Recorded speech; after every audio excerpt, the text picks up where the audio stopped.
हाँ जो तो लगी चिड़िया घर मां लंगूर भजी आयो पर तू पान के केथो महसूस समझी? अरे करो मेरी मस्करी न करो, मुझे साथ हो जे मां ॾाढी तकलीफ़ में आ वालो के वणे न वणे धूड़ वञी पाए। भला इहो हादसो तो सा कीअं थियो? अच्छा हे वाक़या मूंखां न पुछ ये समझ तो ओच तो मुझे मथा गड़ो अलाए का छिप पइजी वई। भला उन छिप जो नालो छा आहे? कलो मां तो सा घणो यो मोबाइल वारी या टाक शाक न तो करे सघां यार। बाबल हेरे बिठो या जड़ा मूंखे समझ में न तो अचे त विचां गरो कीअं खणा।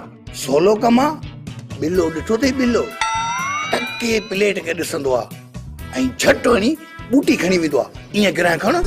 हूअं बि तो में ऐं बिल्ले में रुगो पुछ जो फ़र्क़ु आ, ज़ियान खोर ॿई आहियो। अड़े या ॻाल्हि न आहे टियूं टियूं जा पुट, ॿी ॻाल्हि आ असुल ॻाल्हि इहा आहे त मां चाहियां थो त सॼी प्लेट चटे साफ़ कयां, बिल्लो न थियां, बिल्ले जो पी थियां। बाबल तव्हां बि चिटी ॻाल्हि कयो त मुंहिंजे खोपड़ीअ में पवे, मां बि सम्झां। अड़े जेका या सेठियाणी जी मिल्कियत आ न, मिल्कियत हड़प करण थो चाहियां।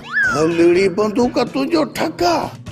बाबल मूं त तोखे बिल्लो सम्झो हो, पर तूं त कारो नांग निकिते, भेण खे बि नथो बख़्शी। अड़े जिन बख़्श कयो न उहे पुट बुख मरी आ, मिल्कियत मुंहिंजो हक़ आ, हिसाब आ, इन हिसाब जे लाइ मूंखे वेहणो पवंदो।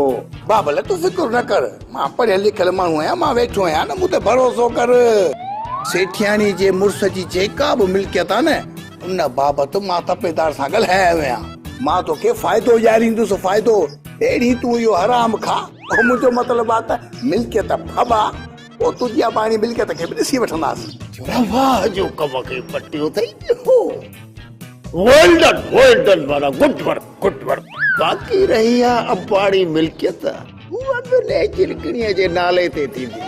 जॾहिं नाले ते थियसि त पोइ न चिलकणीअ जी शादी कराईंदुसि तोसां, उहा बि सॼी मिल्कियत फिरी गिरी वकड़ सकड़ खाई अचे मुंहिंजे पेरनि में पवंदी।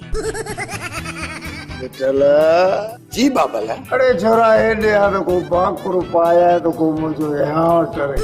बाबा तुंहिंजो हाउ ठरे या सड़े, पर तुंहिंजी धप में मुंहिंजो दागी सड़ी वियो आहे। वॾो बोला वई छोरा।